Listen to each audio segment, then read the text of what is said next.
Hello, everybody. Welcome back to Lambda Bible Studies.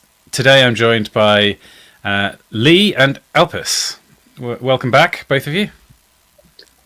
Thank you. Thank you. It's good to be back.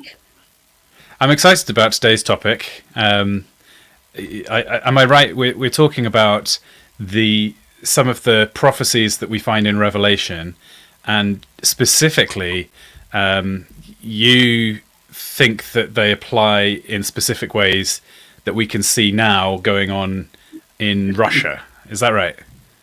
Not quite. No. Okay.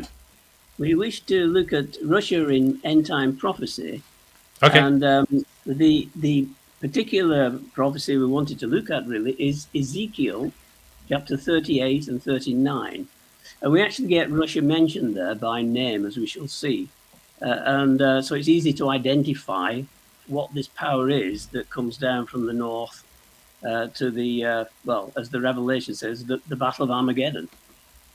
Well, I look forward to finding out about this. Shall I share your slides? Yes, that's great. Yeah. Here we are. Take it away. Okay. So yeah, Russian end time prophecy. So can you see this one? Is that okay? Yeah, that's great. Yeah, that's fine. Okay. Yeah, I think I'm okay with that. I've got to read it from the screen, actually, but I can read that. That's okay. So first of all, we have Ezekiel 38.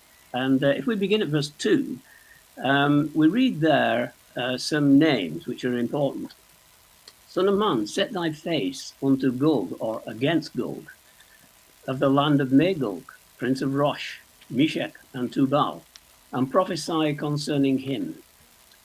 Now, we're quoting there from the Young's literal translation because it's a good translation for this verse.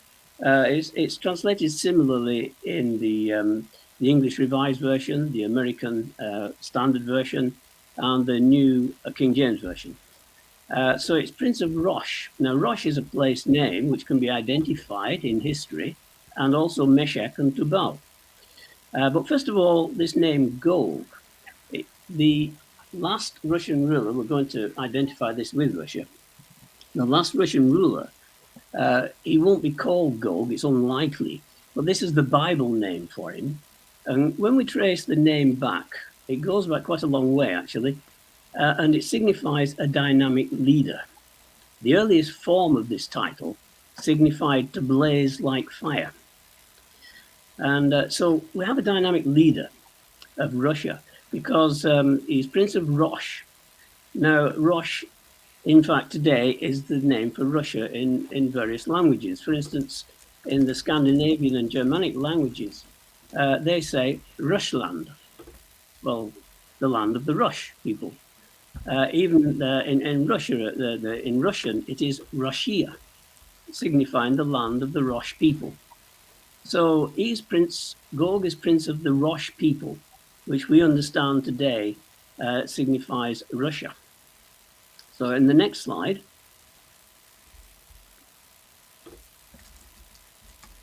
we have this verse again, but we now want to look at Meshech and Tubal. So there it says, son of man, set thy face against Gog, the land of Magog, prince of Meshech and Tubal. We go to Eastern... Can I just stop you for a second? I'm just following along on the YouTube. Our three avatars are blocking some of the... Oh, so yeah, somebody's saying I'm blocking part of the... There we go. Is that better? That's great. Thank you very much. Yeah, smashing. Apologies. No problem. So Easton's Bible Dictionary says Meshech.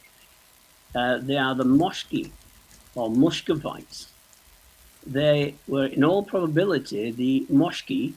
It seems probable that a large number of them crossed the Caucasus range and spread over the northern steppes, mingling with the Scythians.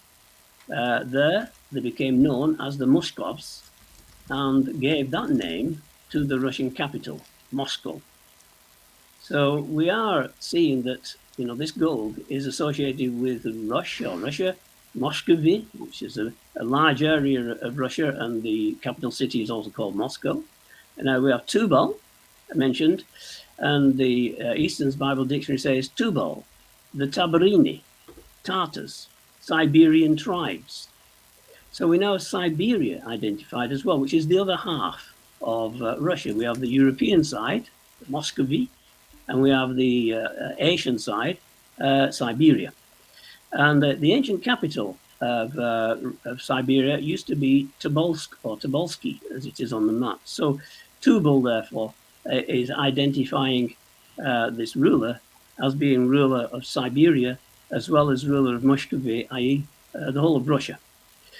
So that is an identification which is fairly well ascribed to, really. If we just have the next slide, we will consider the next name. We're still in the same verse 2. We'll just read the passage at the bottom. Son of man, set thy face against Gog, the land of Magog. Now, we've seen that Muscovy, Meshech, and Tubal, Siberia, are already in the Russian Empire. But Magog is not yet. We find that Magog relates to the Germanic tribes of northern Europe.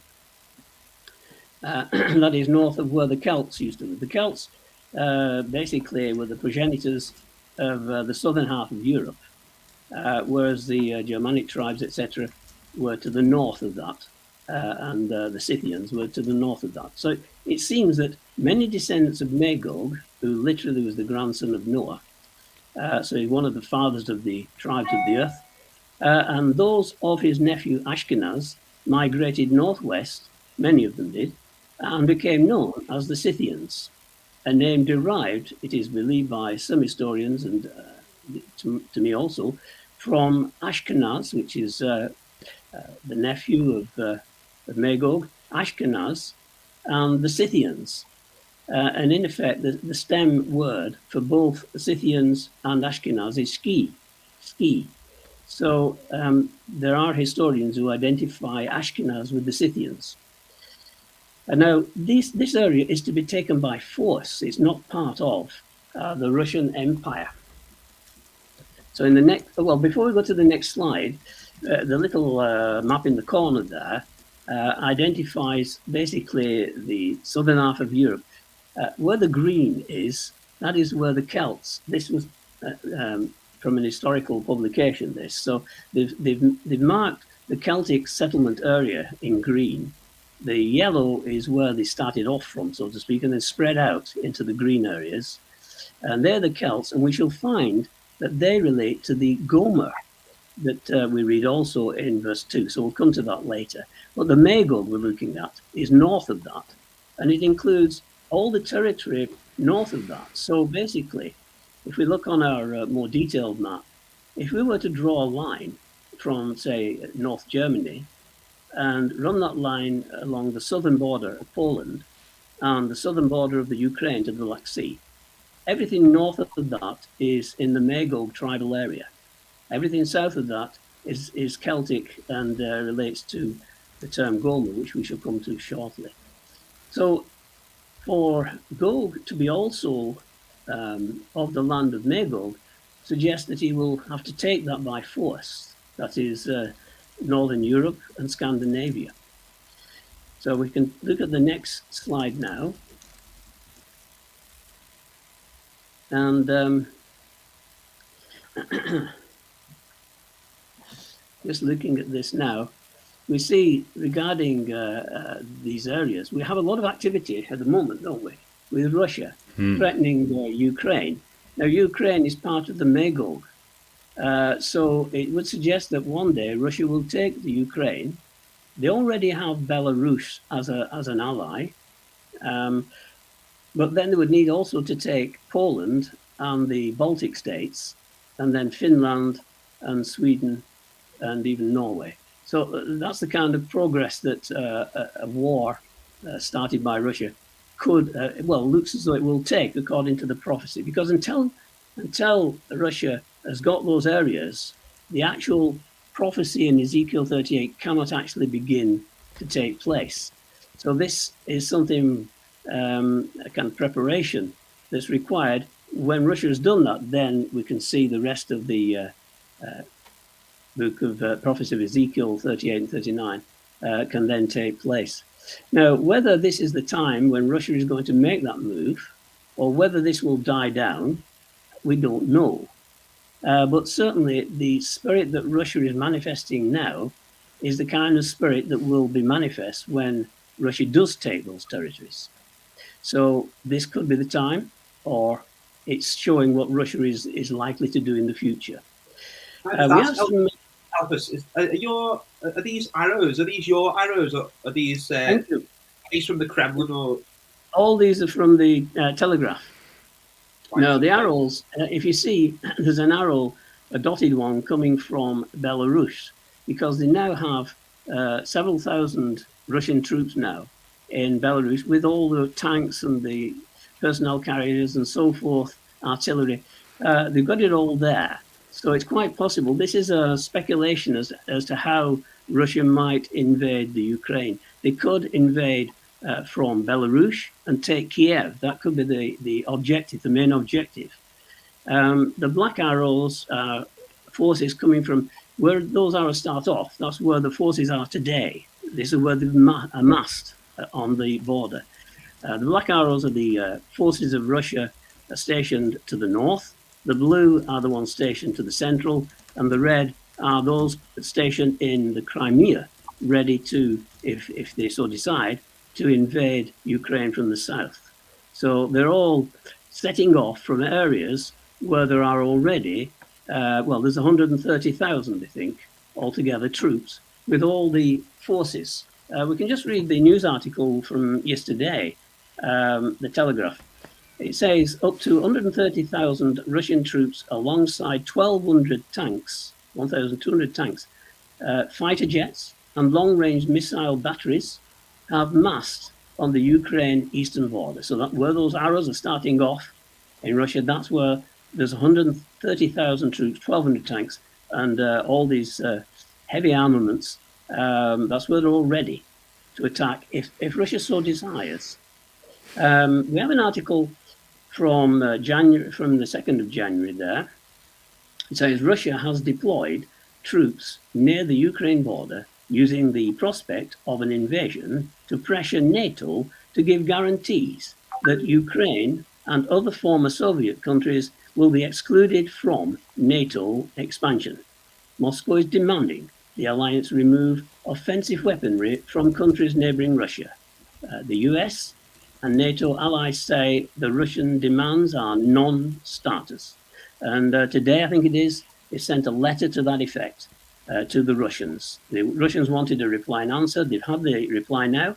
And the reply is that, yes, we'll try to ease things here and there, but we cannot agree to your main demand that the Ukraine can never join NATO, or that NATO has to withdraw its forces from surrounding countries.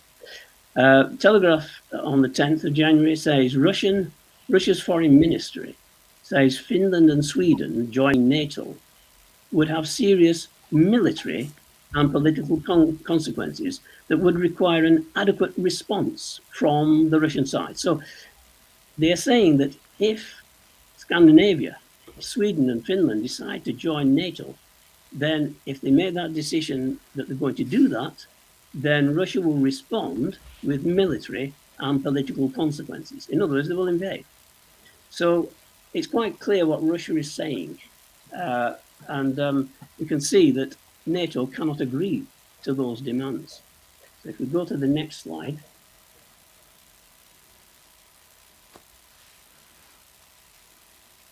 What we see here this looks like something out of Twilight Struggle.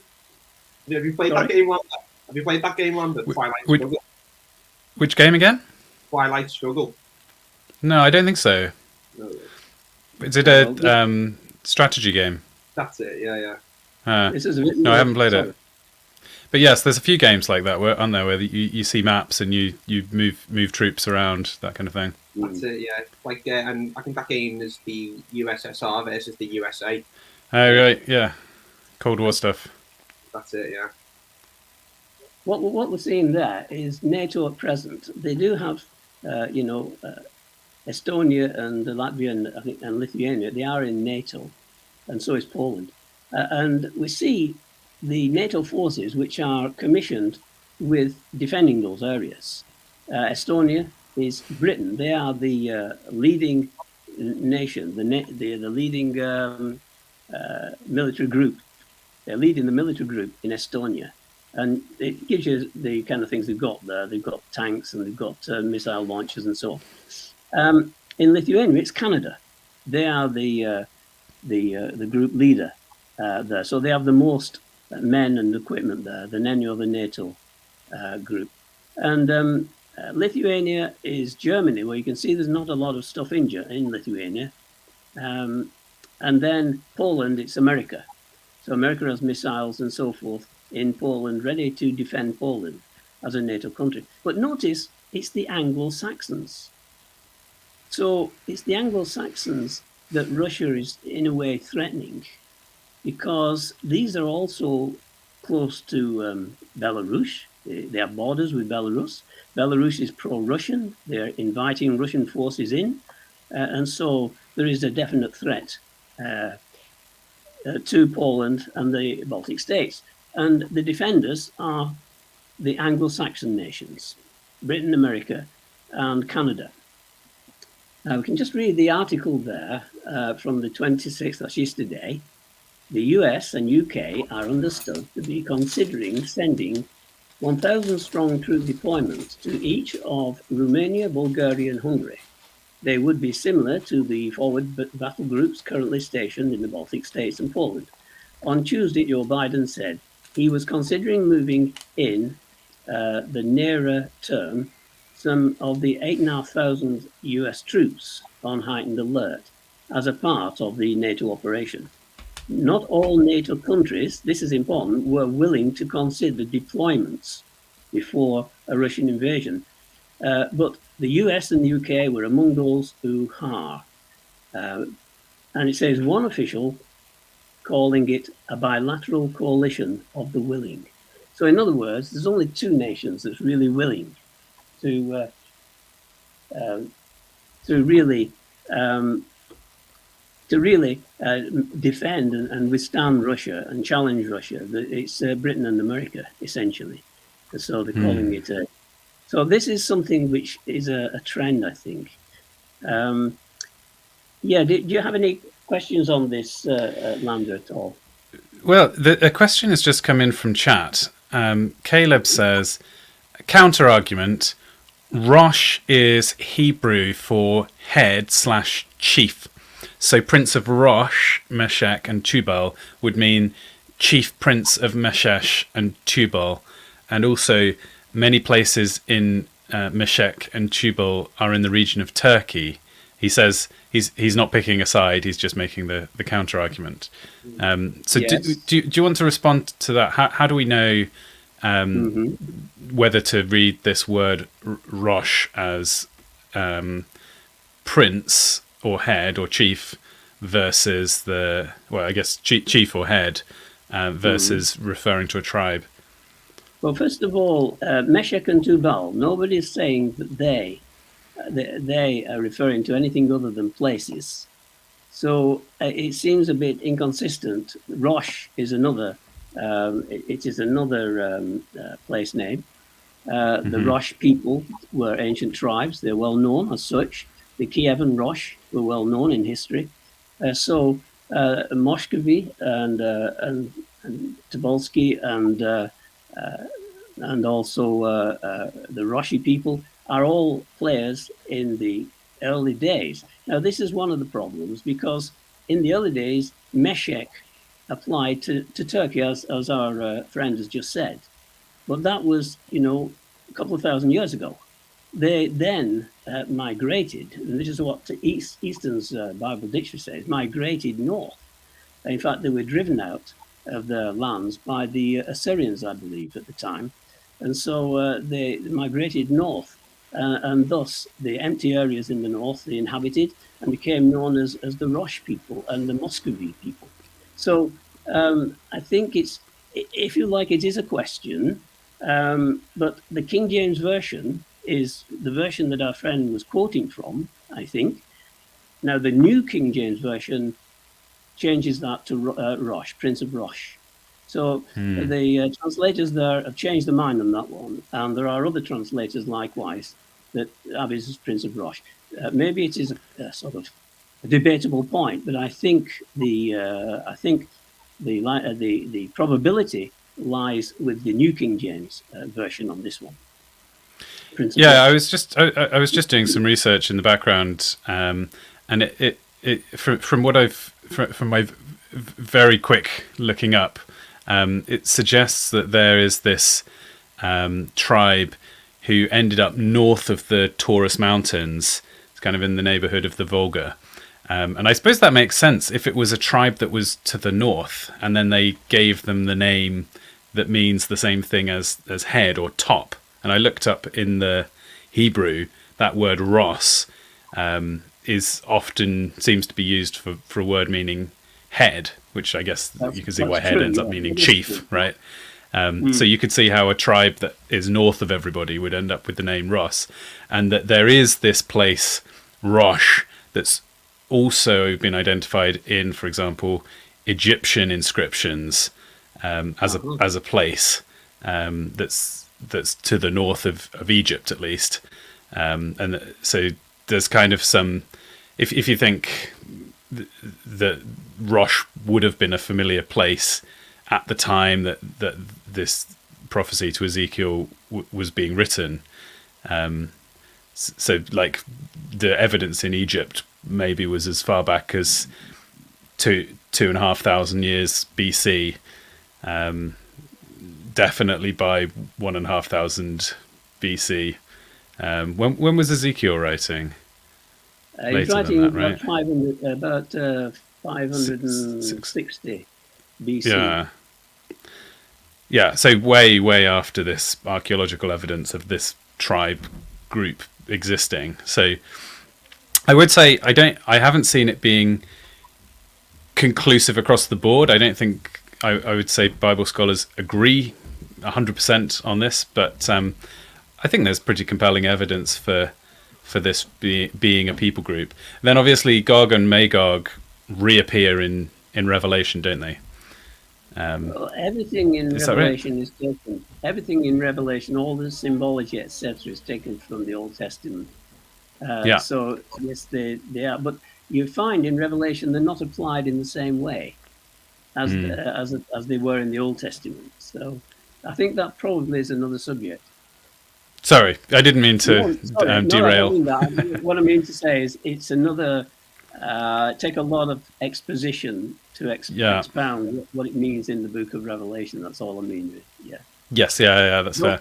Okay. Applying the same thing. Yeah. Great. That's probably enough of me derailing for now. We can carry on. Okay. We'll jump in anytime, Lambda. Sure. Thank you. Sure. Okay. Okay. Next slide, then, please, Lee. Okay, so we're now looking at Gomer that we mentioned earlier. This is in verse 6. It says that he has a lot of allies, this Gog. One of the allies is Gomer.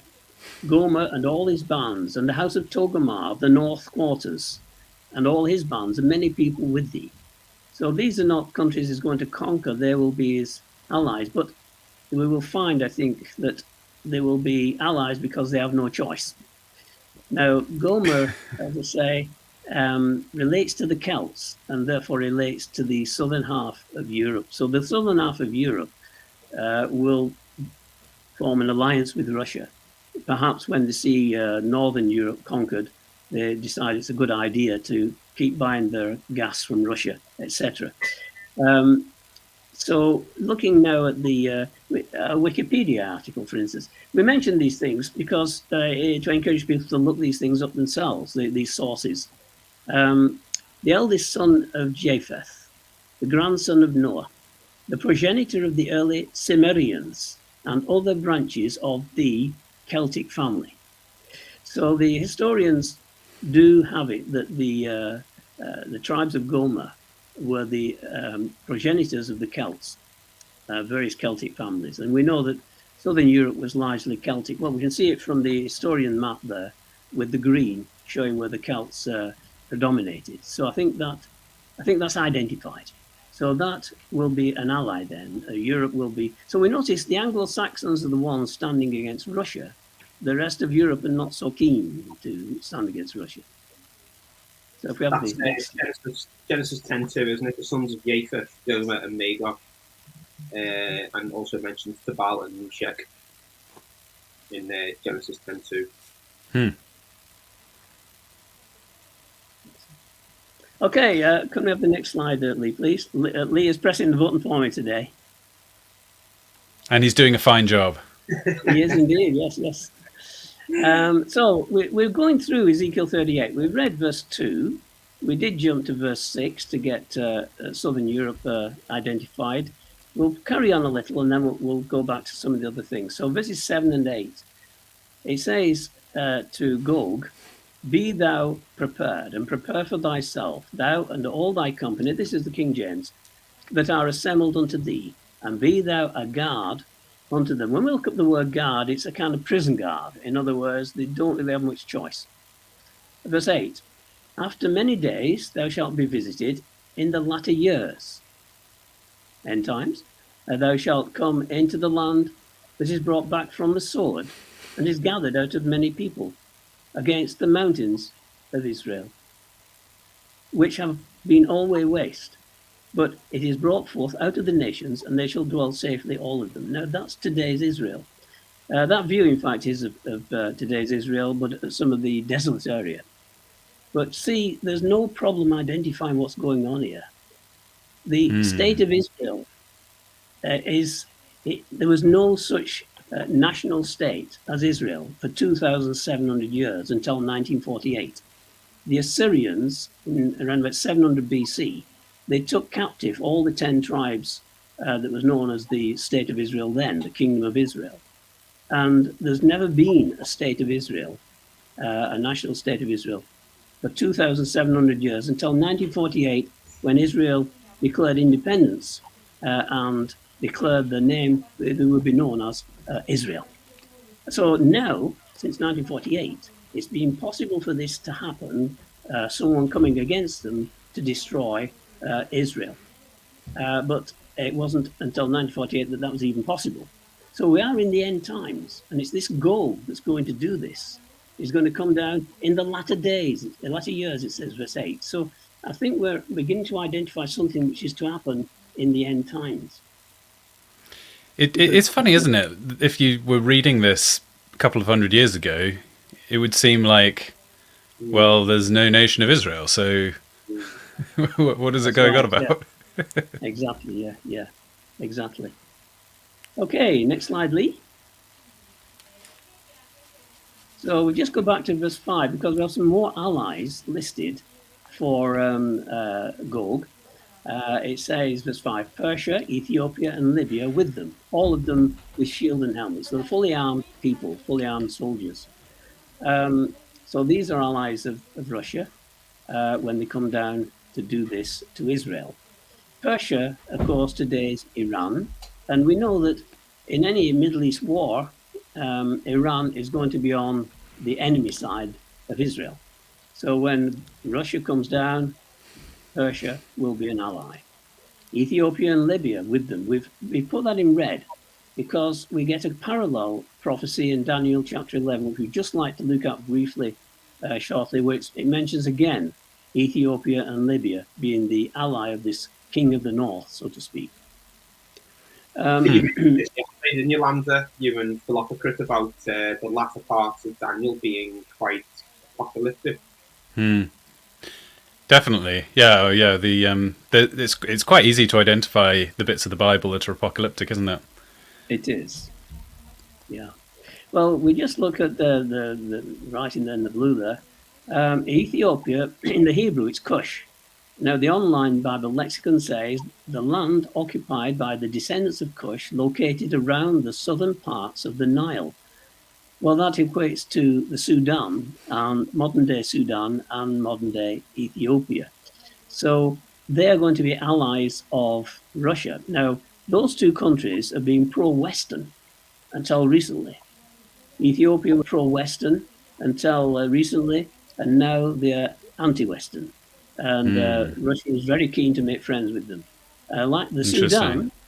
Sudan was pro-Western, but it's in a state of flux. It's in a state of civil war. But the end result will be, according to the Bible, they will be allies of Gog, of Russia. Libya in the Hebrew is Put. Easton's Bible Dictionary says, Libya, the country of the Ludim, northern Africa, a large tract lying along the Mediterranean to the west of Egypt.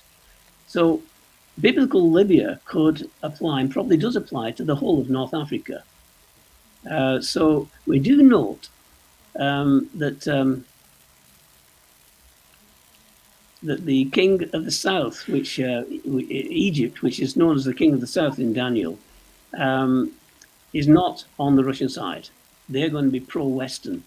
And they will probably, to be powerful enough to be the king of the south again, they'll probably have the Anglo-Saxon nations in there with the military forces as a military base for the Middle East. But that's a little speculation. That's the next slide. Just you mentioned there Ludim and the Cush. Well, they're all in Genesis 10 as well, so they're all the descendants. Original tribes. Yeah. The 70 families of the earth, basically. So just going now to Daniel 11 briefly. It says, this is the end time part of Daniel 11.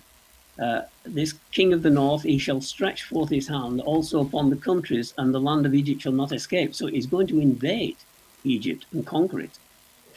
Verse 43, but he shall have power over the treasures of gold and of silver and over all the precious things of Egypt.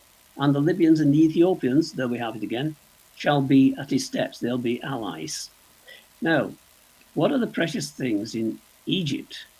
Well, when we look up the word treasures there, we find it's only used once, this word, for treasures, and it signifies hidden treasures. In other words, treasures that have been hidden. So what are the treasures that have been hidden that are predominant in Egypt? It's the treasures that have been hidden in the pyramids, etc. And so they have tremendous riches. There's nowhere on planet Earth that's got the riches, the antiquity riches that Egypt has got. Great abundance of them, and they're always megalomaniacs, always want to have control of them. Napoleon wanted to have control of them, etc. And this man, Gog, will want to have control of them as well. Verse 44, while he's in Egypt, tidings out of the east and out of the north shall trouble him. Therefore he shall go forth with great fury to destroy and utterly to make away many. And verse 45, and he shall plant the tabernacles of his palace between the seas in the glorious holy mountain. Yet he shall come to his end, and none shall help him. Now, there's only one glorious holy mountain in the world, as far as the Bible's concerned, and that's Mount Zion and surrounding areas there. And between the seas, well, yes, you've got the Dead Sea and the Mediterranean Sea. And if he's going to besiege Jerusalem, that's a good place to put his headquarters. So we find that he comes to his end at that point, and we believe that's where the Battle of Armageddon will be spoken of in Revelation. So next slide, Lee. I had a question Yes? from chat. Good. Robert Sturman says, I always thought that those parts of Daniel were about the Diadochi and that Ptolemy is the king of the south. Correct. But from verse 40 onwards, it progresses to the latter days. So it's absolutely correct up until, I think it's verse 39. And then when you get to verse 40, it gives us a time of the end. If we just look at the verse now, verse 40, chapter 11, it says, and at the time of the end. So there's a big jump from the period that Daniel has correctly identified. There's a big jump at the end, because now to the time of the end shall the king of the north, and so the king of the south. So there's got to be a new power in the south that's powerful enough to qualify as king of the south. And he shall push at him. If we read the whole, I think it starts about verse 39. If we were to read it, it's talking about the latter-day king of the north and the latter-day king of the south. So Egypt, the latter-day king of the south, which presumably will have the British powers in there, will push at this northern king, which we can identify also with Russia, shall push at the king of the north. And the king of the north shall come against him like a whirlwind, with chariots and with horsemen and with many ships. And he shall enter into the countries and shall overflow and pass over. He shall enter in also into the glorious land again, that's Israel. And many countries shall be overthrown, but these shall escape out of his hand, even Edom, Moab, and the chief of the children of Ammon, which is the kingdom of Jordan, basically. Why that is, it doesn't say, but that could be another center for the West to have the military forces. But nevertheless, he will also come into Egypt, as I think we've just read earlier on, and he will conquer Egypt and have power over the treasures of Egypt. But while he's there, he gets word of hostility against what he's doing, and so he moves to the land of Israel, and that's where he comes to his end. So that is what we have there, we think. So could I clarify then, who do we think of as the north and the south here? We've got the king of the north and the king of the south. Yeah. So well, which alignment do they each have? The king of the south will be anti-Russian, therefore pro-Western, which Egypt is at the moment. It'll have to be strong enough to challenge the king of the north, so we think they will be fortified by the Anglo-Saxon nations. The king of the north was, as we say, the house of Seleucus. They went as far as Anatolia, or Turkey today. So to really qualify as the king of the north, Russia will also have to take Turkey.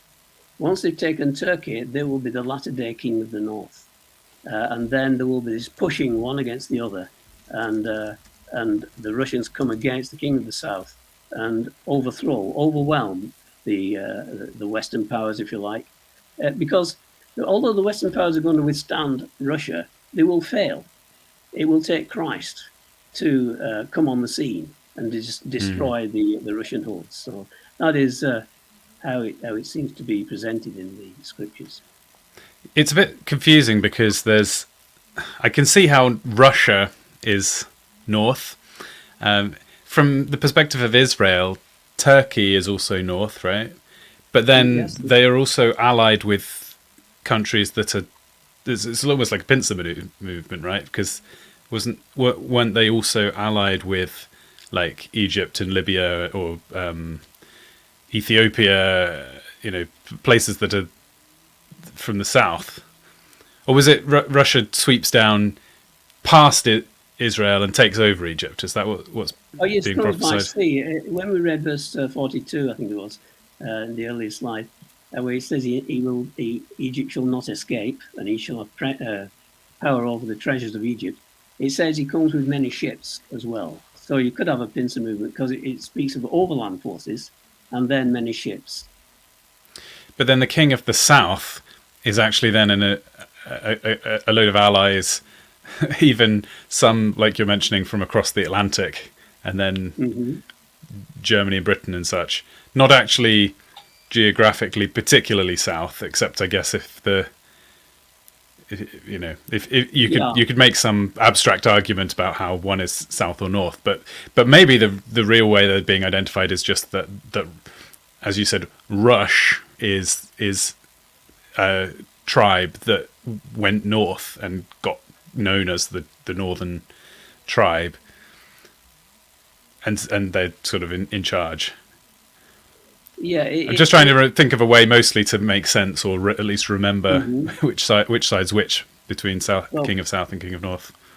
What we shall, I think, find from this grouping is that Germany and France and Italy and Spain, they'll be allies of Russia because they will be forced into that when Russia has a threatening position, having taken northern Europe. So they will not be against Russia; they'll be in the forces of Russia.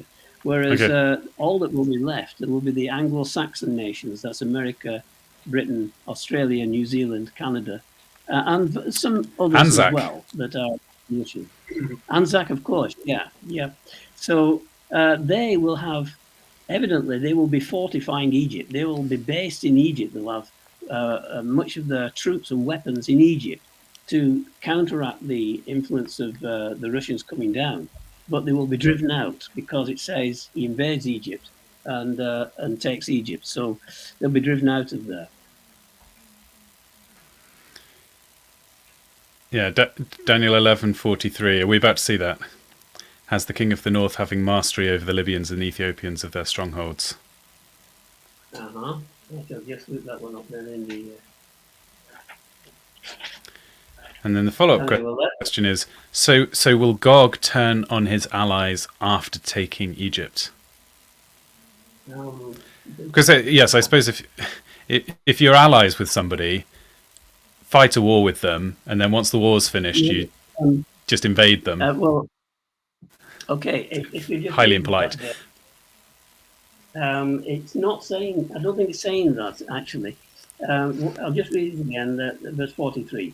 But he shall have power over the treasures of gold and of silver, and over all the precious things of Egypt. And the Libyans and the Ethiopians shall be at his steps. In other words, they will be allies of his. They'll be working with him. That's the way I understand that. So they will be faithful at his steps, waiting to do his bidding, so to speak. And so that would still fit in with them being listed as allies in Ezekiel 38. Question from GSP, who I like to imagine is George St. Pierre from MMA. What's the time that this is all supposed to take place? The Anglo countries are not very Christian anymore. That's very true. They will not be fighting on behalf of Christianity. They'll be fighting on behalf of democracy. They will be against a dictatorship in Russia, subduing taking control of Europe, and who knows, the world. So they think, right, we've got to stop this, and they will be fighting in the name of democracy is the way, and they don't want all democracies to be snuffed out. So maybe this is a broader question then. This is a prophecy, and it contains actual instructions, doesn't it? It says, for example, be ready and keep ready. So it's not just saying what's going to happen. It's actually addressed to a people, and it's telling them what they ought to do. Now, whether they will listen or not, to this instruction from God is another question. But yeah, should we see the people that God is speaking to as necessarily the good guys, as it were, in this conflict? No, often God does challenge. He challenges the nations. He said, okay, make yourself strong. See what you can do. And so it's a challenge he's making to Gog. But Christ will defeat Gog in the end. If we just have the next slide, we've got a map, so we can have a look at that as well at the same time. Okay. Uh-huh. So just give us a visual on what we're talking about, basically. We find that Gog will have as allies North Africa, known as Libya in the Bible, except Egypt. He will have to conquer Egypt. We do believe he will come down and take Turkey, and thus qualify as the king of the north of the latter day. And then he comes overland to down towards Saudi Arabia and Egypt, but he also comes across the sea with his ships into Egypt as well when he overthrows the Egyptian powers there. Saudi Arabia is coming into the scene as well, so we have a reference, we believe, to Saudi Arabia and their part in this matter.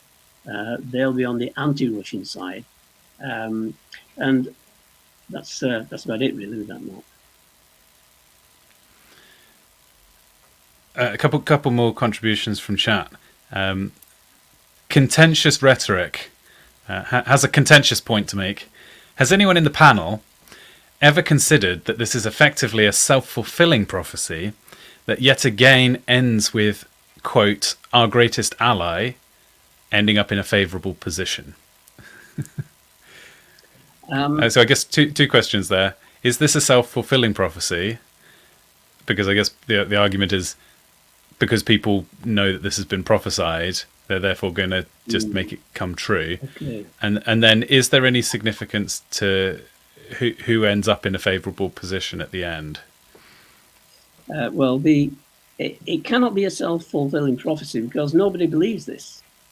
I mean, how many people are even seeing this? You know, that is to say, how many people have looked into the fact that this is a latter-day war with Russia occupying, having Europe on its side, either by conquest or by alliance, coming down into the Middle East and ending up defeated by Christ on the mountains of Israel. How many people have really put all that together? Maybe contentious rhetoric is suggesting that Putin is reading Ezekiel every night for battle plans. Yes. Well, anyway, he is a religious man. He's a Russian Orthodox. He will no doubt think that God is on his side. So he will be thinking along those lines, but I don't think he'll get his ideas from the Bible. Right. A bit of Gog trivia from Caleb Hines. He's first named in Balaam's prophecy in Numbers 24, verse 7. Correct. In the, LXX, what's that in Roman numerals? The 70, it's the Septuagint version. The Greek. In the Septuagint. I'm with you now. Sorry, that was a bit slow of me. The Dead Sea Scrolls and the Samaritan Pentateuch. But in later, is that Matthew? It's changed to Agag? No, I think that's Agag, the text, isn't it? Say again? Is that not the Masoretic text, is it? Oh, Masoretic texts. That makes more sense. Yes. Very okay. close, yeah. So that verse in Numbers 24:7 in the Masoretic texts doesn't mention Gog, but Agag sounds pretty similar, right? So yes, it's probably still referring to the same thing. The etymology actually is a reduplication of the particle ag. So ag is the reduplication of ag. Okay. In the Gog version, the a is dropped, and the a is changed to an o, which doesn't mean anything because vowels didn't mean anything in written Hebrew. So the vowels are sort of added later, right? In writing. Yeah, it depends who's pronouncing it. Agag, of course, was a very early dynasty of kings, and they were also very antagonistic to Israel. In fact, there's no nation that's damned as much as Agag. The Amalekites, he was king of the Amalekites. The Amalekites were damned by God in Exodus when they were the first nation to attack Israel when they came out of Egypt. And God said, we shall have war. God will have war with the Amalekites eternally. So they are a very good figure then for the latter-day enemy of Israel, even Gog. Oh, I'm learning so much in this stream, not least the abbreviation for the Septuagint. and yes, apparently it's Masoretic translation. Yes. Do you want? There's another couple of questions, or would you rather carry on and save those? Whatever you prefer, Lambda. I don't want to. Okay, let's do just quickly then. Will Saudi Arabia be democratic at this point in the prophecy? Very specific question there. Very good question. Well, even democracies make allies of non-democracies if they're willing to support the cause against Russia. So no, I don't believe Saudi Arabia will be democratic, but at least they're regarded as friends of the democracies of the West, and therefore they're fighting on the same side. And last question, why will Christ defend Israel, the country, against Russia? Because if Russia succeeds, there would be no Jews left in that land. Furthermore, controlling more and more territory. And he wouldn't just stop where he is. He will have resurrected, in effect, a dominion which corresponds to all the four world empires. We could go then to Daniel 2 and explain where he figures. He's the feet of pottery and clay. And he will erect the four world empires under his own dominion. So whatever, if you look at the map for the four world empires, that's approximately the territory he will control when he comes to his end. But if he didn't come to his end, he wouldn't stop there. And the Jews, therefore, would be destroyed throughout the world. If he wants to destroy the ones in Israel, he'll destroy the rest. So we've got another Holocaust coming. So consequently, to save the Jews from extinction and to save the land, Christ has got to return. Now, okay, here's another question that I've been pondering. What if we start to see some of these things being fulfilled, and so we assume that this is it, but then it's actually just a similar set of events pre-shadowing a duplication of the same things in the future? Do you see what I mean? Like, if you start to see these things you're suggesting happening, and then it stops, and the world sort of goes back, but the situation could then reoccur, and it's actually that's the real moment that it's happening. So how would you feel about that possibility that you could see, for example, Russia invading Turkey 2 or 3 times in the future? Yes. Well, I think the more pieces of the jigsaw that we can put together, the more we begin to see nothing like this has happened yet. And looking at the world, it's going in that direction. And so therefore we can presume that we're coming to the end times. I think that's all we can do, really. But I think there's an awful lot in there. There's a lot of detail about the end times, not just Ezekiel 38. So when we put it all together, we can see how things are shaping up. Clarification, Pico Gang is asking, because GSP mentioned our favourite ally, but Pico Gang thinks that you are saying that the Anglo-Saxons actually get completely defeated in Egypt, wiped out. True. Or at least backed out. I think they will withdraw from Egypt and probably regroup in Jordan. And that is why Jordan escapes. That's Edom, Moab, and the chief of the children of Ammon, it said, will escape out of his hand. And that could be why he's infuriated when he's in Egypt. If the Western powers regroup there, ready to drive his advanced troops out of the land, he'll be furious. And that is in the northeast from Egypt. It says he gets tidings from the north and from the east. If we take that as northeast, Jordan is northeast of Egypt. And the forces in Egypt, Sorry. They can't go into Africa because Libya and Ethiopia are under Russian control. They can't go north. That's where the Russians come from. They can't escape by the sea. If you look at the map, That's right. The only way out is through the Gibraltar Strait. Well, if the Russians clamp down on that, the Western powers won't be able to escape. So the only way is to go east or northeast into Jordan. They could go and hang out in Casablanca and try and get the next flight out to America. Question from Robert. Well, Robert Sturman's suggesting, I don't think the restored Israel and the Jewish state of Israel in the modern day are the same thing. So I guess, would you say that all the mentions of Israel being restored point towards a geopolitical restoration? And if not, how do we disentangle those two? Well, I think I would agree with the statement there from Robert. The state of Israel today is a Zionist state. Now, the restored kingdom of Israel will be the kingdom of David restored with Christ on David's throne.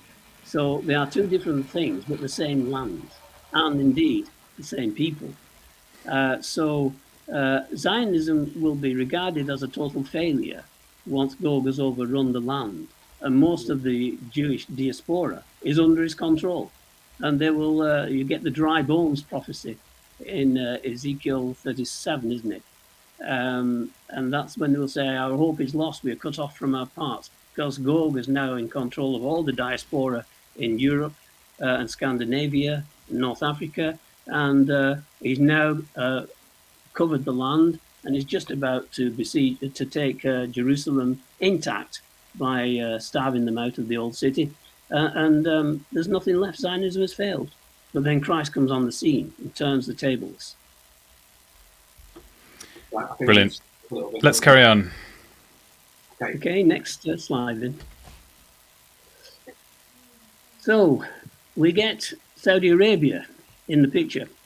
Ezekiel 38 still, but verse 13. It says, Sheba and Dedan and the merchants of Tarshish with all the young lions thereof shall say unto thee, that's unto Gog, art thou come to take a spoil? Hast thou gathered thy company to take a prey, to carry away silver and gold, and to take away cattle and goods, and to take a great spoil?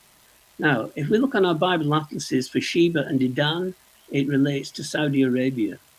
Saudi Arabia is pro-Western. It has Western weapons, and it has Western forces in the training the troops.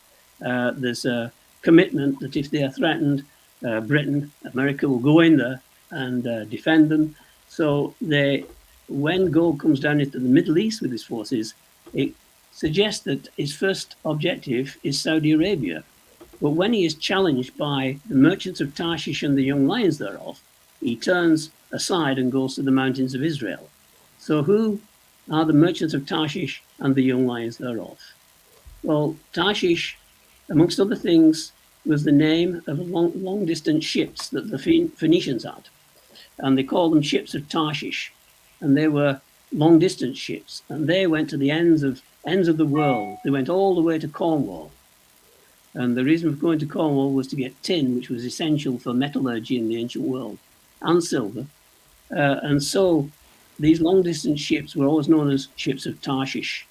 And seeing as Britain didn't have a biblical name in those days, then we suggest that Tarshish is applying to Britain.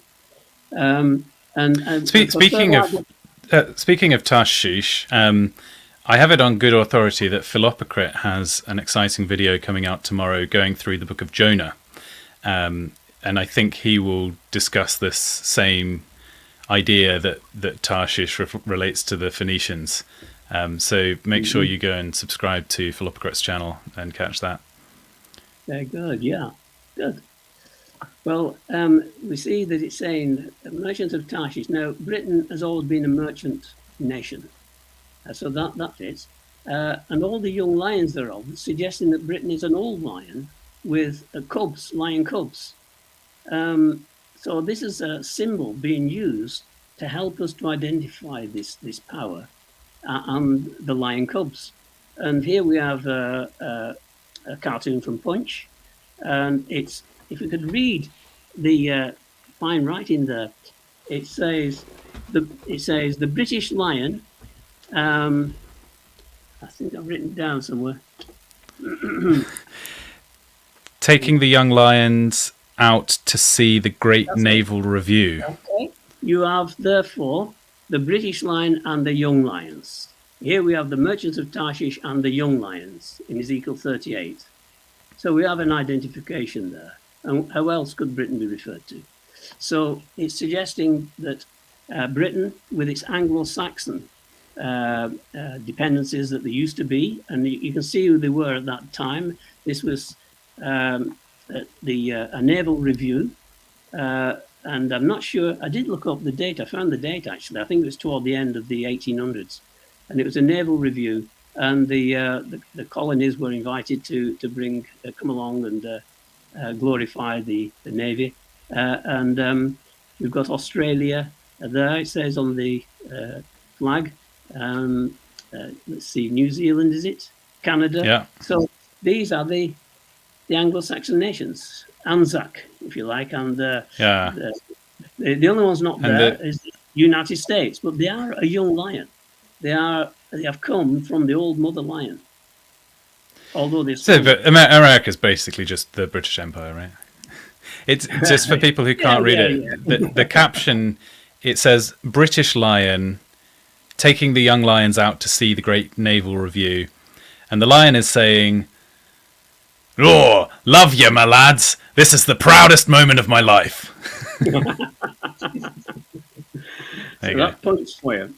So that's one way of identifying this sheep. And Nidan is certainly Saudi Arabia.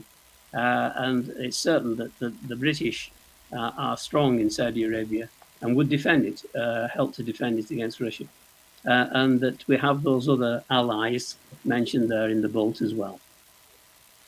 So if we have the next slide, we have another one. So this again is one of Punch's, again depicting Britain as the mother lion or father lion, and the Allied troops that was always fighting alongside Britain in the various campaigns.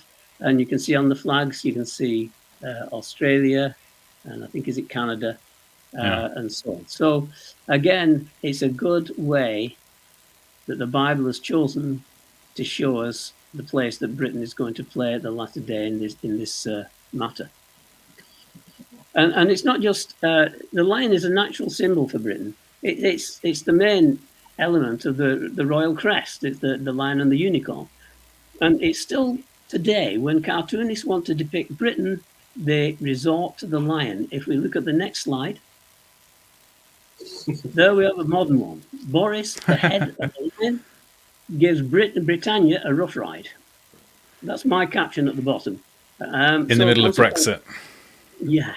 So consequently, even today... Which you could argue is the separation of the Anglosphere from the majority of the rest of Europe, right? True, yeah. Well, Elvis, before the Brexit results, Elvis did tell me, listen, Lee, the UK are going to vote out of this thing. They're going to be leaving the European Union. And at the time, it's already 6 years ago. At the time, I think we thought people in the West, they thought Remain would win. Yeah. They had all the support of the media, and then obviously that night happened, and I think even the Leavers were in shock. Nigel Farage said himself, he did not expect this, yet it happened. So is this a sign that God's hand is, the providence is over the people, that even though we don't, the people don't know God's will, they are still being used as instruments to bring about these things that we want to see in Ezekiel 38, Daniel 11. Well, I mean, if you look through the historiography of the Old Testament, it's very clear that God is in control of world events. It would be, I think, ridiculous to say that God managed the rise and fall of nations until Christ appeared and then just stopped. Some people, I think, do for some reason think that way, but it seems like a fairly preposterous mode of thought to me.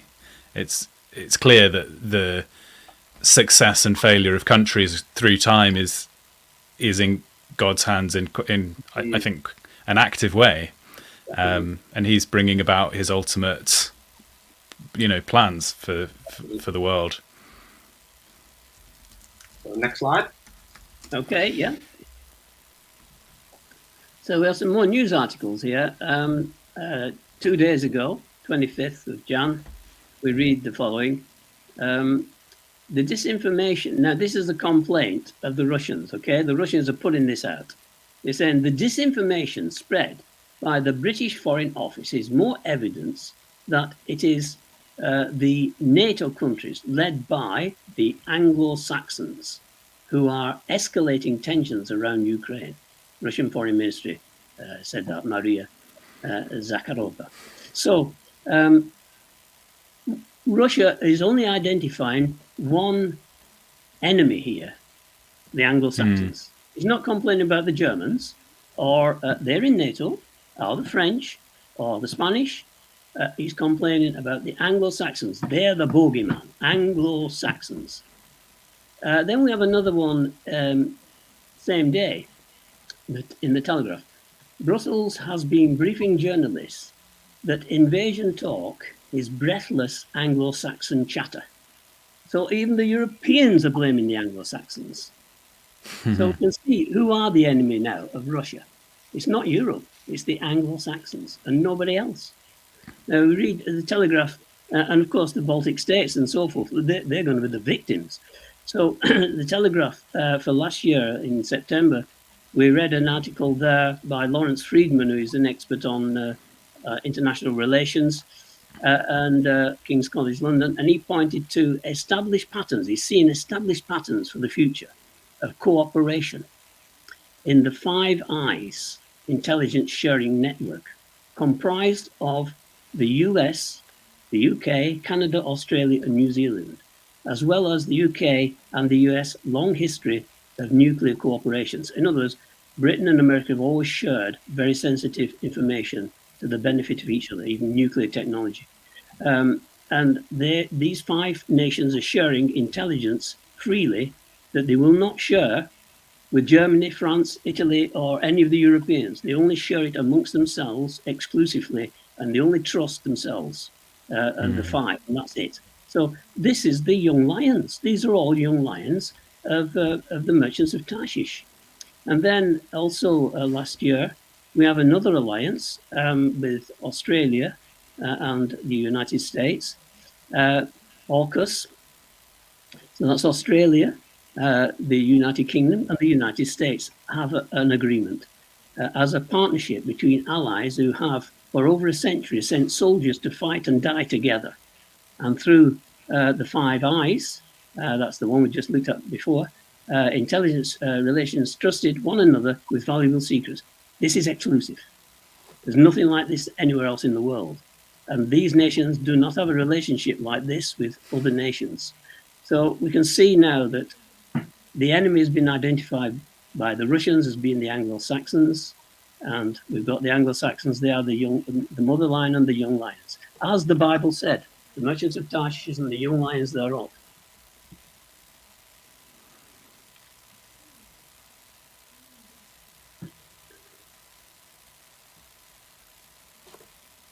So we find then, our comment here, that the southern half of Europe, which is spoken of as Gomer in Ezekiel 38, has already forsaken the northern half of Europe, Magog. Resistance to Russia is left to the Anglo-Saxons or Tarshish and the young lion nations.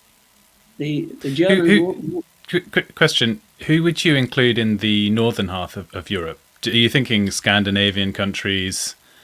Would you include like France, or is France part of the southern half? South.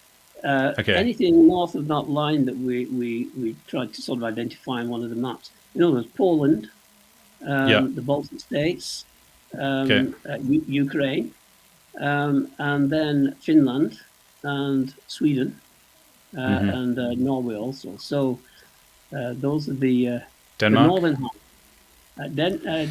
Netherlands. Yes. Maybe. The line that we suggested is only approximate. We cannot be too specific. Fine. The next article, therefore, is again from last year, December 28th. While America struggles along with Biden for 3 more years, the stage is set for a bigger UK role in safeguarding Western security. That's from John Bolton. Now, John Bolton is the former United States National Security Advisor, who is one of the elders of American politics, been around a long time, and he believes really it's down to Britain now. As long as they've got Biden as the president, then Britain's going to have to take the lead.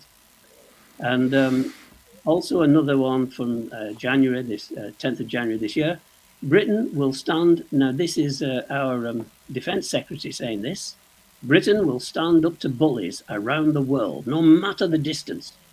The Defence Secretary will say today, as he marks the 40th anniversary of the end of the Falklands War. So there we go. And then the Falklands War, the ultimate example of defending something that's a long, long way away, I guess. Against the bullies. And then 2 days ago, 25th, Britain will send troops. This was a banner headline in the Telegraph. Britain will send troops to defend Europe if Russia invades Ukraine, says Boris Johnson. So nobody else is saying that, but the British are and the Americans. So It's interesting that he's phrasing it as defending Europe. Yes, of course. That's what it was in the First World War, the Second World War, and it seems the Third World War. Napoleon, who was defending Europe as well. If we move on a little in Ezekiel 38, looking now at verses 16 and 17, it says, "And thou shalt come up against my people of Israel as a cloud to cover the land," which is Gog will come up against Israel.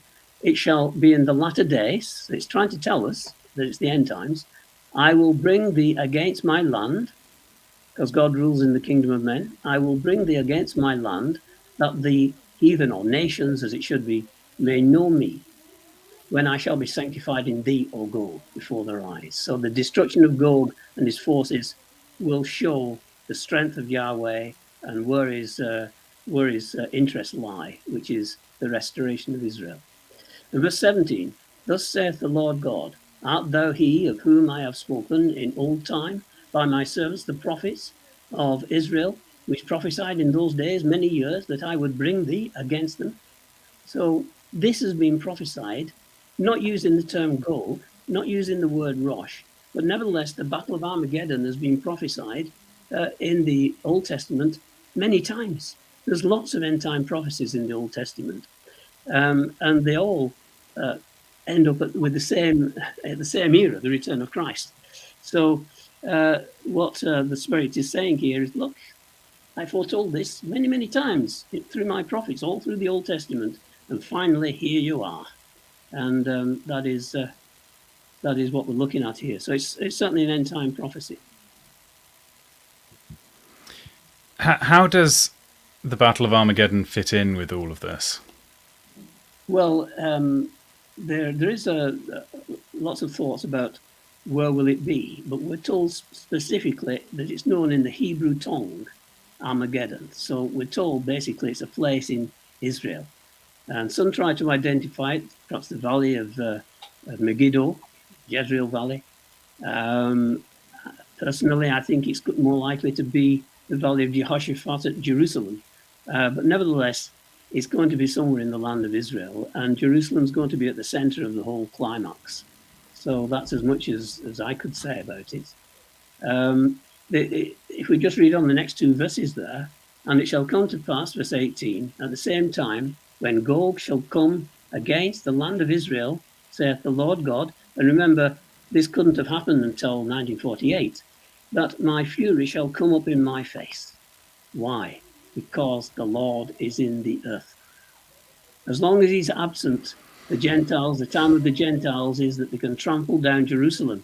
Luke 21, Jerusalem shall be trodden underfoot until the times of the Gentiles be fulfilled. They can do what they like with the Jews until Christ returns. And then his fury, the fury of Yahweh, manifest in the Lord, shall come upon my face. Verse 19, "For in my jealousy and in the fire of my wrath have I spoken. Surely in that day there shall be a great shaking in the land of Israel."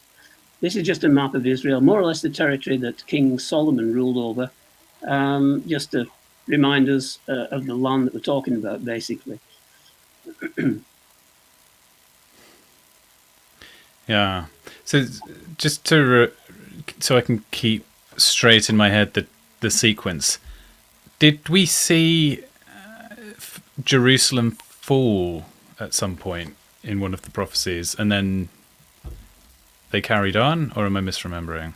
Yes, there are many prophecies in Zechariah 14. You get this in Zechariah chapter 12 also. And I think it's the one in 14 where it says, "Half of the city shall go forth into captivity, but the rest of the people will not be cut off from the city." So it suggests to me that the old city will hold out as in a siege, whereas the new city, which is open, will be carried away into captivity by Gog and his forces. And it's whilst they're being starved out of the old city that Christ appears on the scene. Yeah, Zechariah 14, 1 to 4. Yeah, good. Next slide, yeah. Yeah, Okay, great. thank you. And so we've had a great shaking in the midst of the land, and it continues in verse 20. so that the fishes of the sea, and the fowl of the heaven, and the beasts of the field, and all creeping things that creep upon the earth, and all the men that are upon the face of the earth, shall shake at my presence, and the mountains shall be thrown down, and the steep places shall fall, and every wall shall fall to the ground. So I think that it's going to be not just in the land. I think that this civilization is likely to end up in a massive shaking of the earth. I've got the next slide there, Lee.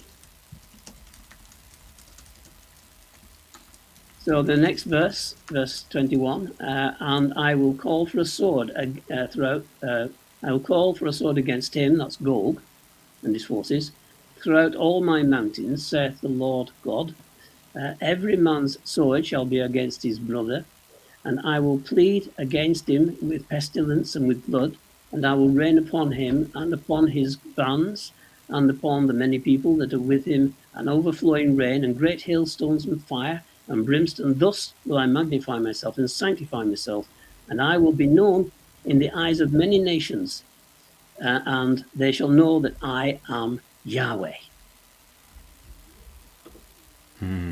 They shall know that I am the Lord, or Yahweh. Next slide, Lee. What a transition. That's the name. That's the Yes. tetragram, the 4 letters saying Yahweh. Yeah, I remember studying this with Velopocrat. Yes. Yeah, very good.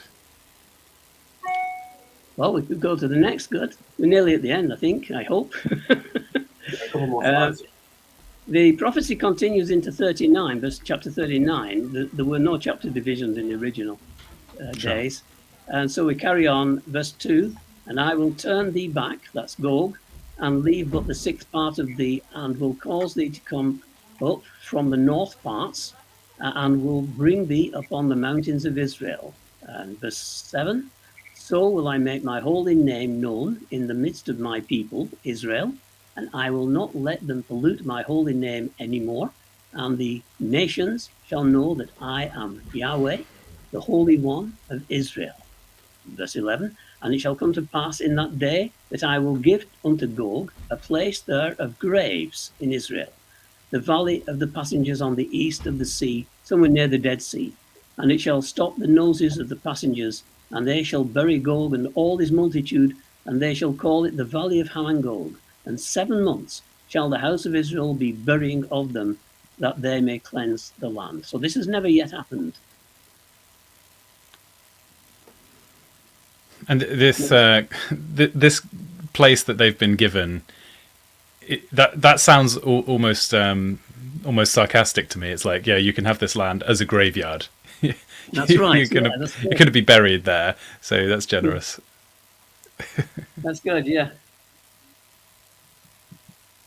And further on, chapter verse 22, so the house of Israel shall know that I am Yahweh, their Elohim, or God, from that day forward.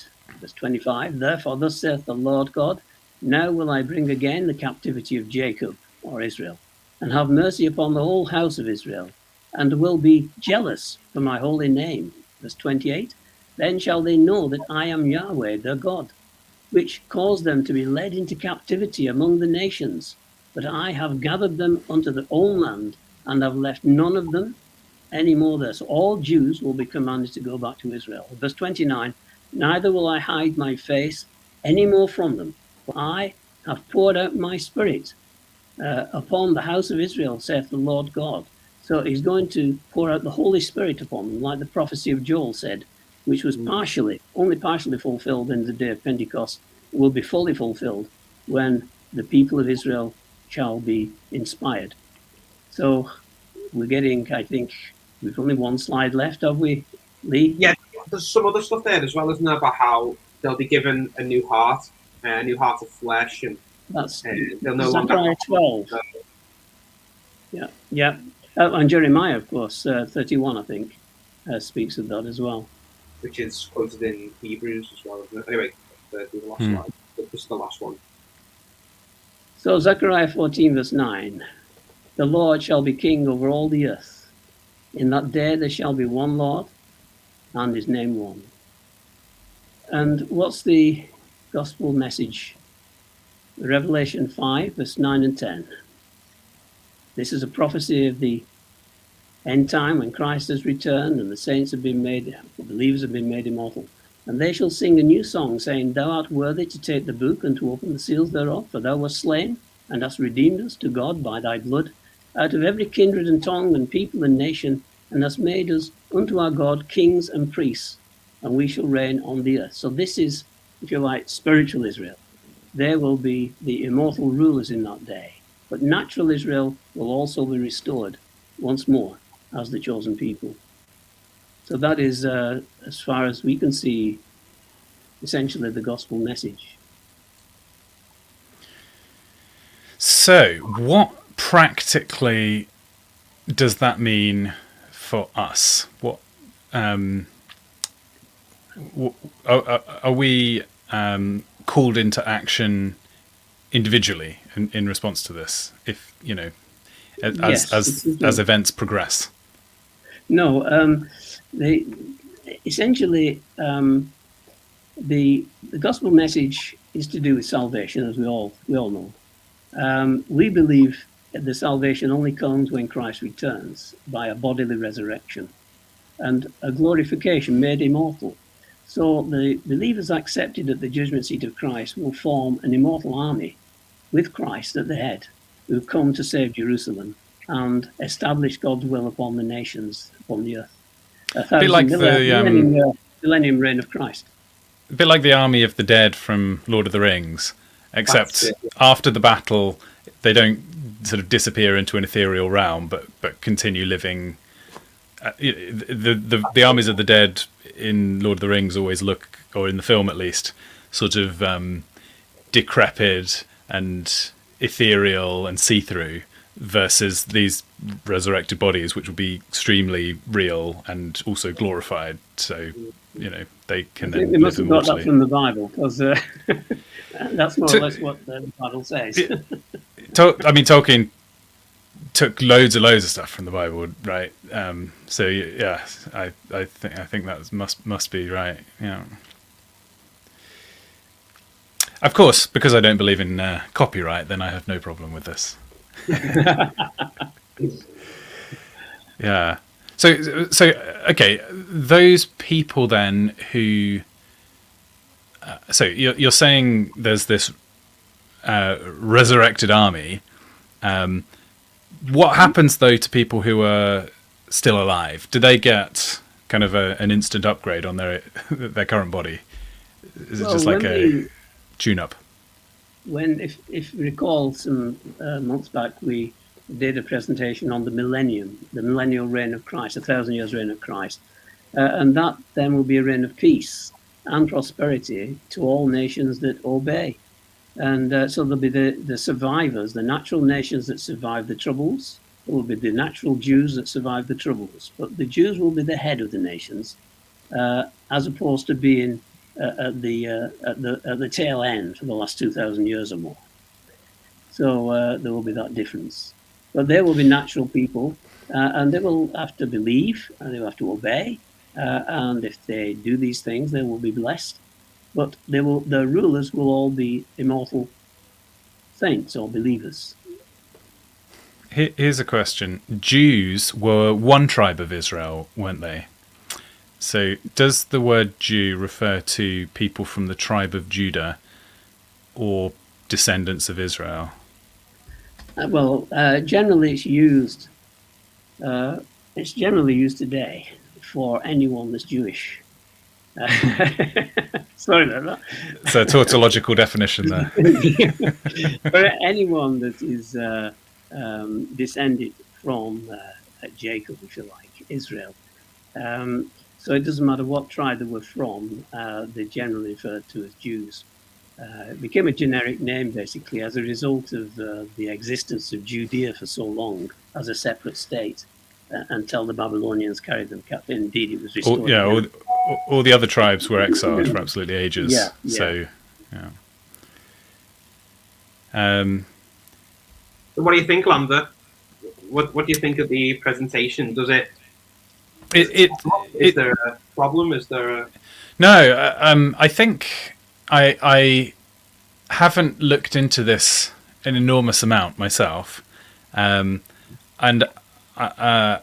I think that it's very plausible that everything you've told me is right, but I'm not equipped to really interrogate all the fine details of it. But I do think it's important to challenge this idea that I think is wrong, that lots of people have this misconception, and I think it's not a biblical idea that you die and you go to heaven in this kind of ethereal way. I think very, very clearly what the Bible teaches is a bodily resurrection and a renewal of this earth, and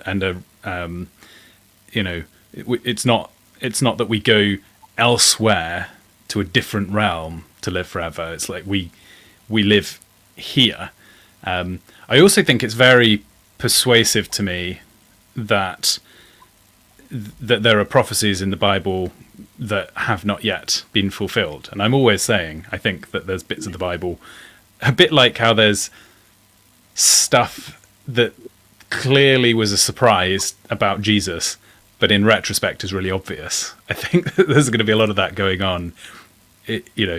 Once all the events have taken place, we'll look at the prophecies and go, well, duh, we were told in plain English, or not English, I suppose, plain Hebrew. So the way you laid it all out seems pretty cast iron. I'd probably want to go away and really think it all through before putting my my stamp of approval. But I guess the broad, the most broad category of interpretive difference here that I'm not entirely settled on is, so you mentioned that in Revelation that there is, well, you suggested probably sensibly that this would be a different stream, but would you say that there's bits of Revelation where the language is more pictorial? So Gog and Magog might not, in that case, be referring to the specific nations doing something in history, but there might be more of a the nations. In Revelation, Gog and Magog appear on the scene after the 1,000 years. I think you're right. I don't think it is specifically referring to Russia and its allies, but it will be some sort of nation alliance, which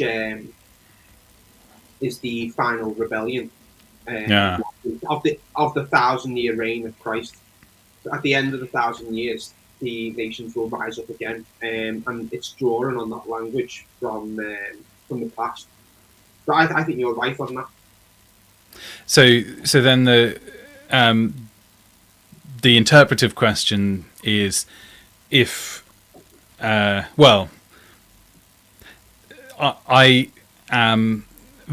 very open to this whole mode of interpretation where the pieces get put together in as direct prophecies.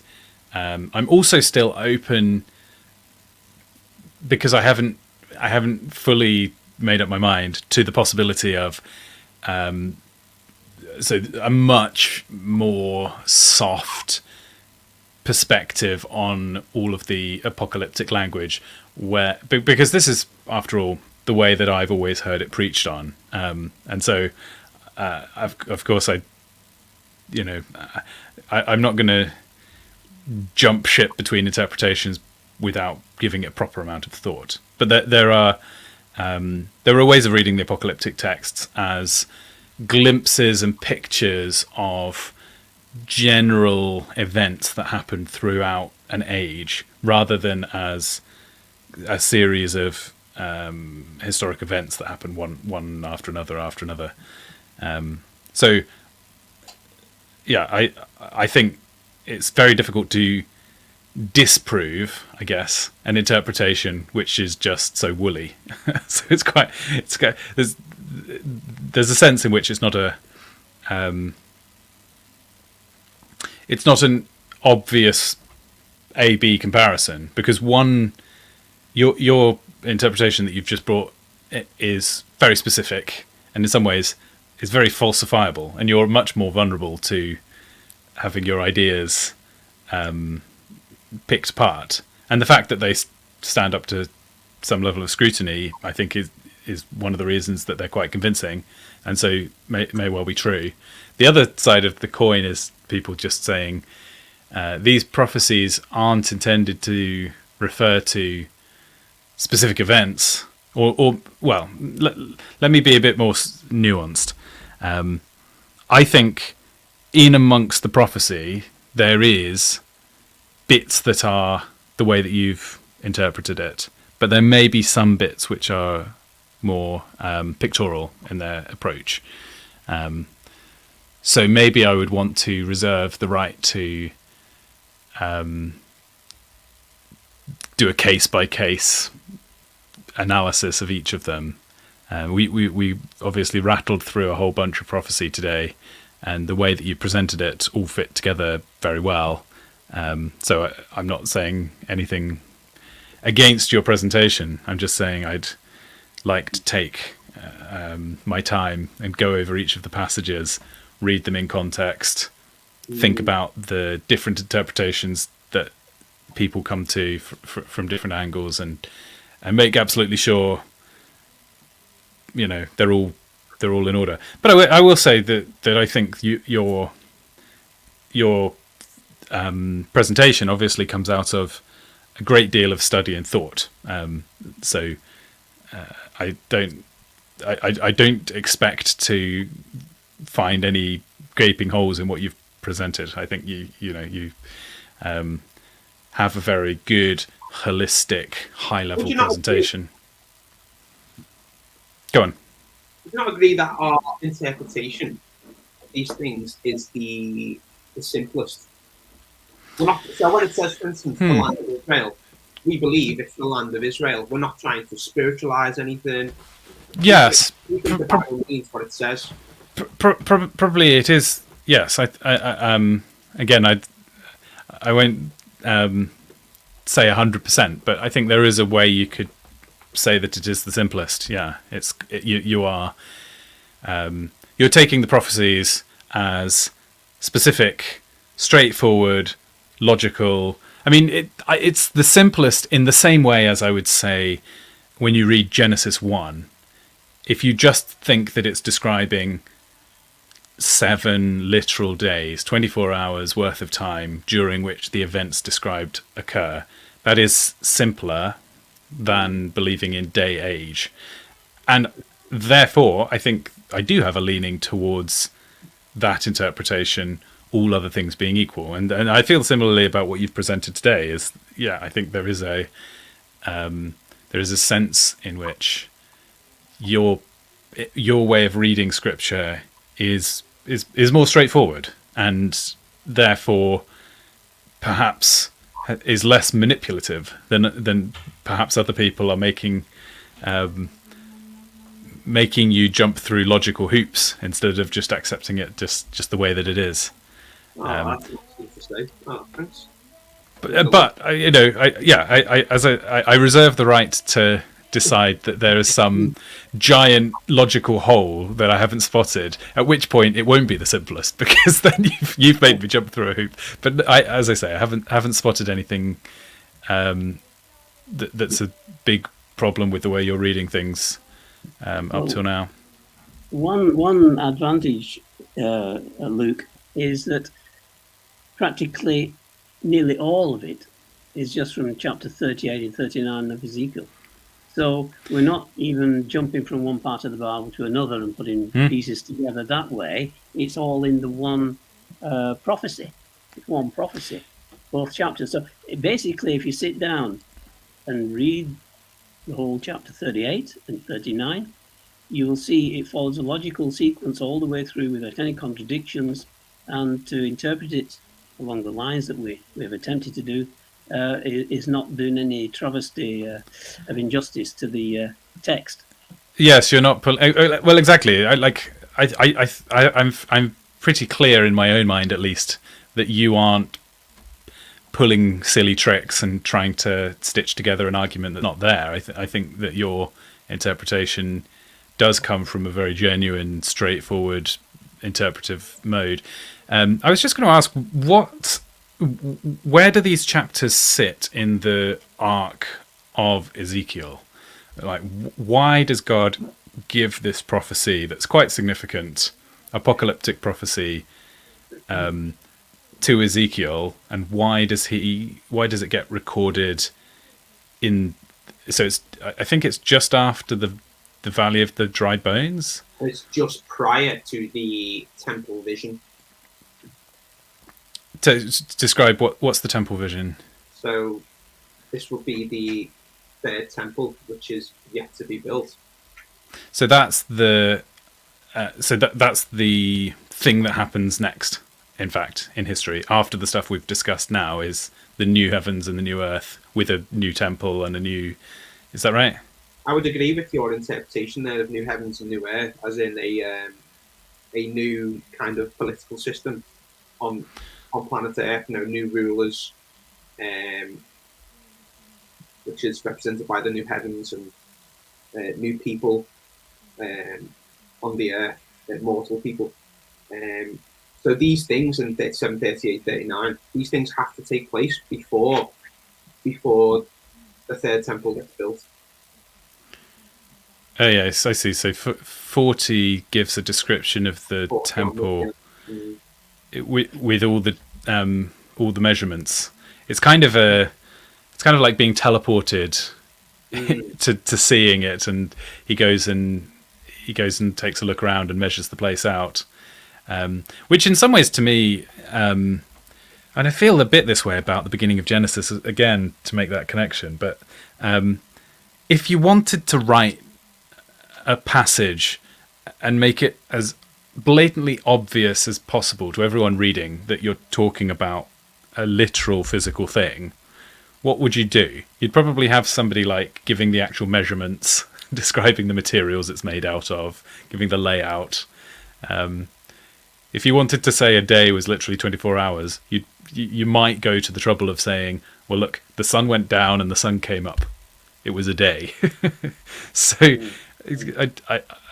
I am suspicious of some of the spiritualizing of bits of the Bible where that it seems like an honest reading would say the style here feels quite grounded and literal. There are definitely some things which are spirit in the Bible, but we find that people tend to spiritualize nearly all of it. So you mentioned about the 7 days of creation. Well, we're with you. We believe it was 7 periods of 24 hours. 7 days of 24 hours. There is no day age or. Yeah, and I think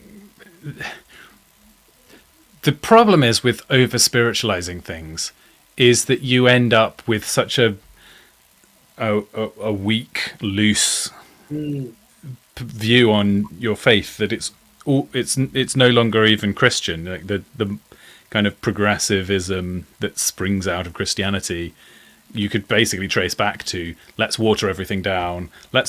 It reminds me a bit of the serpent. Did God really say? Can't you just twist the meaning a little bit? Can't you just soften the actual words a little bit? But as I say, this is what he says. We think God means what he says. You're absolutely right. I think we've used the same argument before. It's a bit tricky if you've been brought up with an interpretation, because even if it's prima facie more complicated, because you've grown up with it and you know it inside out, it appears simple to you. I think I've said this before, that it's very difficult to properly take a step back and evaluate how complicated something is, because if an idea feels comfortable and immediate to you, it's almost intuitive, but that's just because it's the view you were raised with, and it's difficult to properly think that through. I've been in that position. I didn't start reading the Bible till I was 23, which was a few years ago. But the things which I first believed when I first read the Bible, I almost all of them have changed. As Yoda once said, you must unlearn what you have learned. Exactly. I think that's actually very true. Absolutely. Brilliant. Okay, well, thank you very much, both of you, for that excellent presentation. We've got lots of people watching, which is great, and so clearly people have really enjoyed it. Is there anything else that you'd like to advertise to my viewers? Yes, please.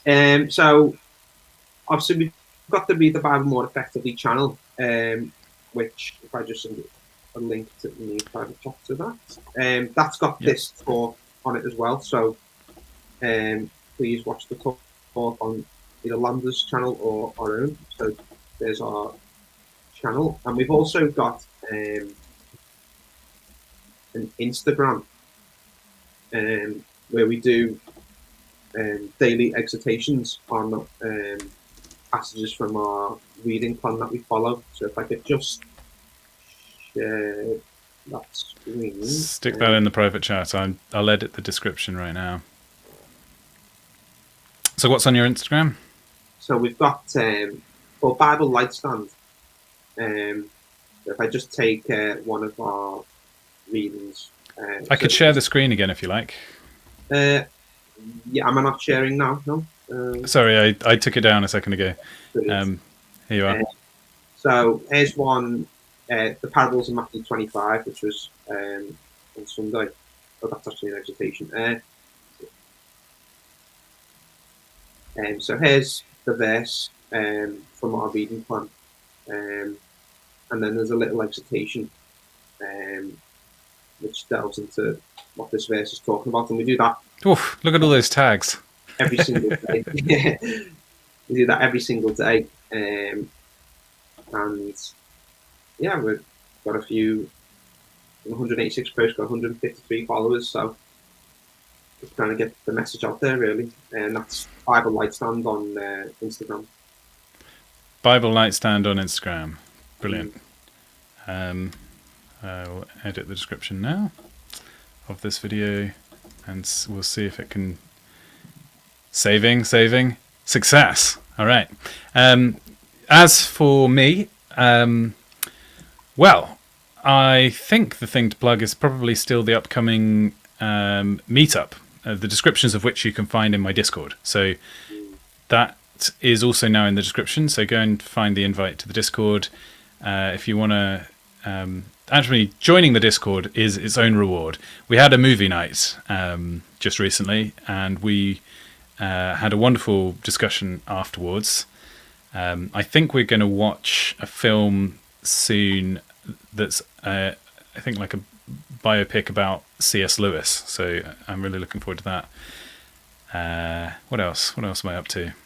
Tonight, 12 o'clock. Yeah. Oh, yes. That's true. I can't remember the name of the channel now. I should probably shill it properly. But yeah, the point is, maybe I don't know. So why not follow me on Twitter, and then I can post you a link to a debate that I'm soon to be appearing on the subject of, is Christianity a Roman invention? Is Christianity a Roman invention? Well, I mean, you'll just have to find out which side of that debate I'm on. But yes, I'm debating somebody who's written a book on the topic. So we'll see how that goes. Hopefully he doesn't bamboozle me with some very esoteric arguments. Can I just mention one thing, Luke, that you Sure. just said? You were talking about everybody's got their loose interpretations, etc. Yes. But there is really only one interpretation which counts, and that's the interpretation which God intended when he wrote this stuff down. And that's the interpretation, that's the understanding which we need to get. Because we live in this age where everybody has their own truth. Everybody's beliefs are important or count or need to be. But as Christians, all we're really supposed to get is the true interpretation from the Bible. What does God mean when he writes these things down for us? That's the interpretation we have. Well, we need to have rather. Yes, I should be clear as well that when I say that I'm unclear between two interpretations, I think there is a correct interpretation. I don't think we can just be subjective and just everyone picks the one that they like the most. It's just about you applying our brain and also praying and relying on the Holy Spirit to guide us towards the correct interpretation. I think there's texts in the Bible which actually have more than one meaning, which makes things a little bit more complicated. I think we can actually see that where there are Psalms, for example, which get reinterpreted in the New Testament as applying to Jesus, but also have a fairly straightforward meaning to the original readers. So that's where the interpretation can be a little bit more subtle. And I know you, Lee, are an advocate for chasing the most simple explanation for what any given passage means, which I think is a very reasonable heuristic. There are some bits of the Bible which are difficult to interpret. We even see, doesn't Peter describe some bits of Paul's writing as difficult to interpret?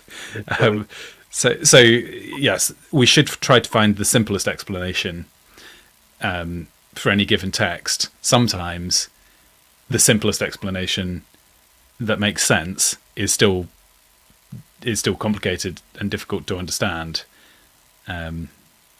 But it's still a useful thing to keep in mind of, do I have to bend my brain around 12 corners in order to believe this interpretation? If so, maybe have a look to see if there's a more straightforward way of reading it. Is that fair? Yeah, I think so. Great. Well, thank you everybody for joining me, and for those of you who are joining me later for the debate, I'll catch you on the other channel. Yeah, thanks. Good night. Appreciate it. Thank you very much, Luke.